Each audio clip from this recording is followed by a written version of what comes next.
Assalamualaikum warahmatullahi wabarakatuh. Saya Rafa Aryas Han, NPM 2019-4350405.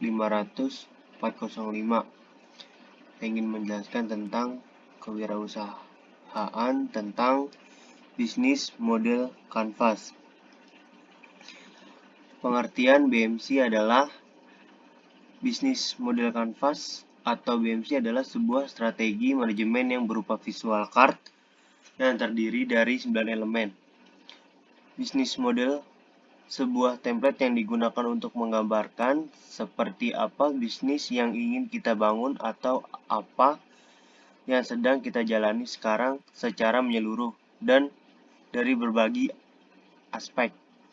Saat ini mungkin banyak pengusaha pemula yang cukup menjelaskan tentang bisnisnya, seperti saya pengusaha konveksi dan seperti saya pengusaha kuliner atau semacam lainnya. Dan kemudian banyak bermunculan pertanyaan seperti bagaimana cara mempertahankan customer dan bagaimana cara mempertahankan omset dan bagaimana cara pengambilan stok bahan dan bagaimana cara mempertahankan toko supaya tetap berkembang di saat pandemik seperti ini. Dan pada akhirnya banyak hal yang tidak terpikirkan oleh pengusaha startup dan itu semua terangkum dalam bisnis model untuk menggambarkan bisnis secara lengkap. Nah, di sini ada solusi termudah menyiapkan rencana bisnis adalah pertama, persiapkan diri. Kebanyakan orang merasa tidak yakin pada kemampuannya sendiri ketika akan memulai sebuah usaha mandiri. Mereka merasa bahwa kemampuan dan pengetahuan yang dimiliki tidak mencukupi. Padahal sebenarnya siapapun Anda bisa sukses menjadi pengusaha selama tahu bagaimana cara mempersiapkan diri. Lalu, lakukan persiapan usaha mandiri dengan langkah-langkah efektif yang akan menumbuh kepercayaan diri dan keyakinan. Kedua, lakukan riset mendalam. Sebelum memulai usaha, sebaiknya lakukan dulu riset secara mendalam. Pada umumnya, aspek yang berhubungan dengan usaha yang akan dilakukan, kenali pangsa pasar atau produk dan jasa yang akan ditawarkan. Selain itu, bagaimana tingkat persaingannya dan bagaimana solusi untuk mengatasinya. Jika merasa belum mampu menjadi pengusaha secara mandiri karena keterbatasan modal, cari tahu dulu bagaimana mendapatkan investor. Riset mendalam yang Anda lakukan nantinya juga akan bermanfaat ketika berhadapan dengan calon investor. Yang ketiga, tentukan tujuan rencana usaha. Orang yang berjalan tanpa memiliki tujuan jelas hanya akan mendapatkan rasa lelah saja, begitu juga dengan perusahaan. Apapun usaha Anda, pastikan tujuannya sudah dibuat dengan jelas. Termasuk, apakah nantinya Anda akan menggandeng investor tertentu atau menjalankan usaha tersebut. Yang keempat, masih yang sama ya, solusi termudah menyiapkan rencana bisnis. Yang keempat, yaitu cari dan hindari hal yang tidak boleh dilakukan. Belajarlah dari kegagalan orang lain dengan mencari tahu apa yang menyebabkan dia gagal. Kemudian, buat daftarnya dengan rinci. Mengapa ini perlu? Kalau Anda tidak ingin mengalami kegagalan yang sama, hindarilah semua hal tersebut. Jauhi apa saja yang berpotensi menyebab kegagalan, terutama kalau jenis usaha yang dijalankan sama. Yang kelima, buat dokumentasi pada semua aspek usaha. Dokumentasikan semua hal penting yang ada di dalam usaha Anda. Misalnya, laporan keuangan, keuntungan yang telah didapatkan, dan sebagainya. Tujuannya agar Anda lebih mudah mendapatkan investor yang bisa diajak bekerja sama. Trik mendapatkan investor ini penting untuk dikuasai agar Anda bisa membesarkan dan mengembangkan usaha dengan maksimal. Yang keenam, buat rencana dan strategi marketing. Terakhir, buatlah rencana dan strategi marketing agar bisa meraih sebanyak-banyaknya pembeli. Sesuaikan strategi marketing tersebut dengan jenis usaha dan target pasar yang ingin diraih. Rencana dan strategi marketing yang tepat akan memperluas pasar Anda. Perencanaan usaha ibarat peta yang akan membantu Anda mencapai tujuan perusahaan serta meningkatkan keuntungan. Dengan rencana yang matang, maka usaha yang akan dijalankan akan lebih mudah berkembang sehingga bisa mendatangkan keuntungan yang lebih besar lagi. Anda bisa berkonsultasi dengan praktisi dan trainer UMKM dari Daya ID sebelum memulai menjalankan suatu usaha.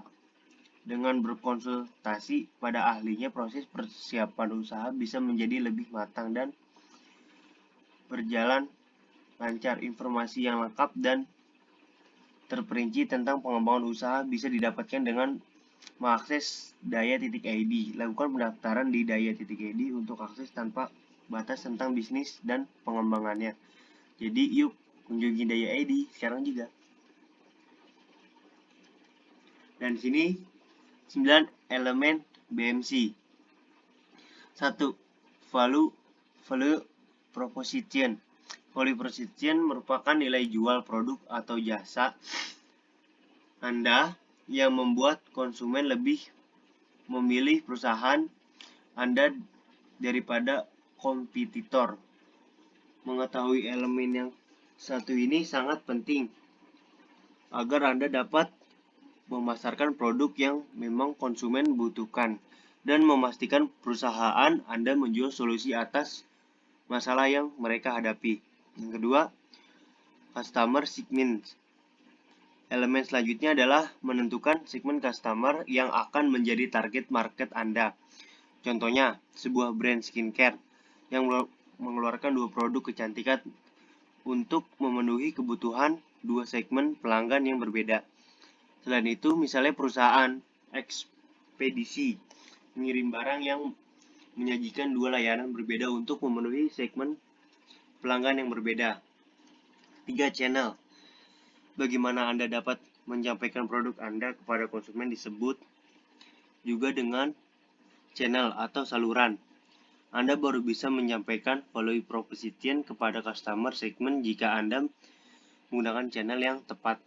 Ini juga menjadi salah satu elemen BMC yang penting bagi keberhasilan sebuah bisnis. Yang keempat, customer relationship.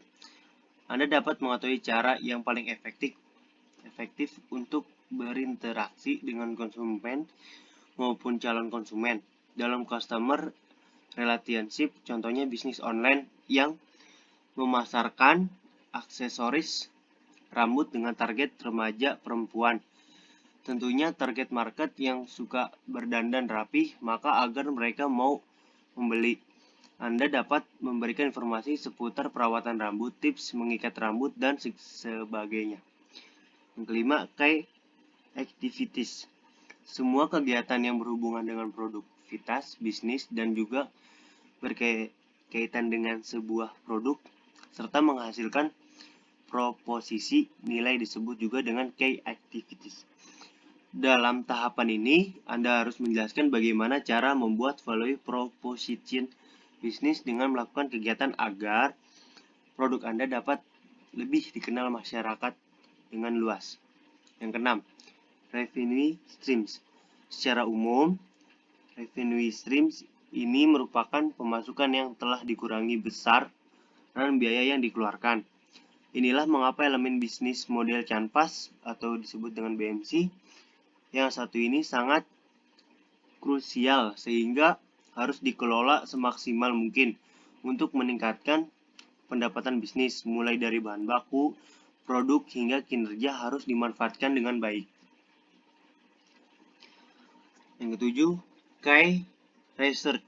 Key research adalah sekat dalam BMC yang berisikan daftar sumber daya yang sebaiknya direncanakan dan dimiliki perusahaan untuk mewujudkan value proposition mereka. Semua jenis sumber daya, mulai dari penempatan SDM, mengontrol stok barang, pengelola bahan baku, dan penataan proses operasional. Menjadi perhatian dalam membuat bisnis model canvas ini. Yang ke-8, key partnership. Elemen ini berfungsi sebagai strukturisasi aliran suatu barang maupun layanan lainnya, sehingga sangat berpengaruh pada konsistensi dan kelanjutan bisnis dalam periode waktu yang lama. Selain itu, partner kunci ini juga mampu meningkatkan efisiensi dan efektivitas dari key activities yang telah dibuat. Yang ke-9, cost struktur. Elemen terakhir yang tak kalah penting dalam bisnis model kanvas ini adalah struktur pembiayaan bisnis.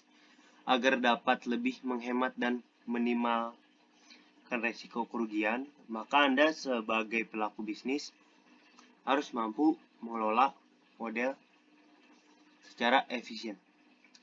Terlebih lagi, hal ini juga dapat memastikan proposisi nilai yang tepat untuk customer Anda. Yang 9, kerangka ini digunakan untuk menyederhanakan konsep model bisnis yang rumit dan kompleks agar dapat dimanfaatkan oleh perusahaan atau wirausaha untuk mendiskusi dan memahami sebuah model bisnis dengan lebih sistematik. Selanjutnya, contoh bisnis model kanvas makanan. Contoh ini diambil dari salah satu usaha atau bisnis kuliner bernama Bakul Mie 88 Ngangenin di Kota Bogor. Asik. Segmen konsumen atau pasar, customer atau market segmentation. Target pelanggan atau pasar yang dipasarkan oleh pemilik bisnis ini adalah remaja hingga orang dewasa yang berusia 18 sampai 50 tahun. Target pasar terdiri dari berbagai kalangan, antara lain yang pertama, pelajar atau mahasiswa. Kedua, pegawai, pekerja. Yang ketiga, remaja, pecinta kuliner. Yang kedua, provisi nilai, value proposition.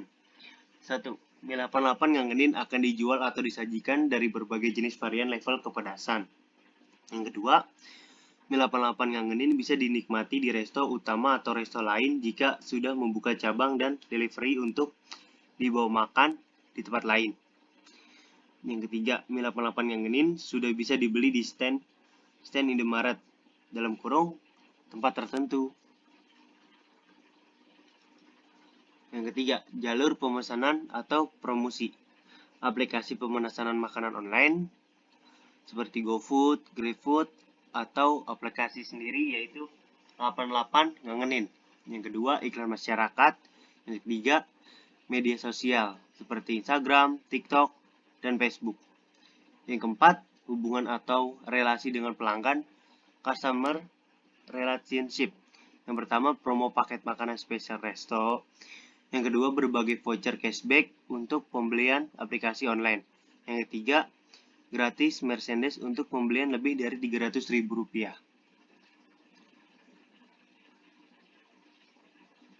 Dan yang kelima, sumber pendapat revenue streams. 1.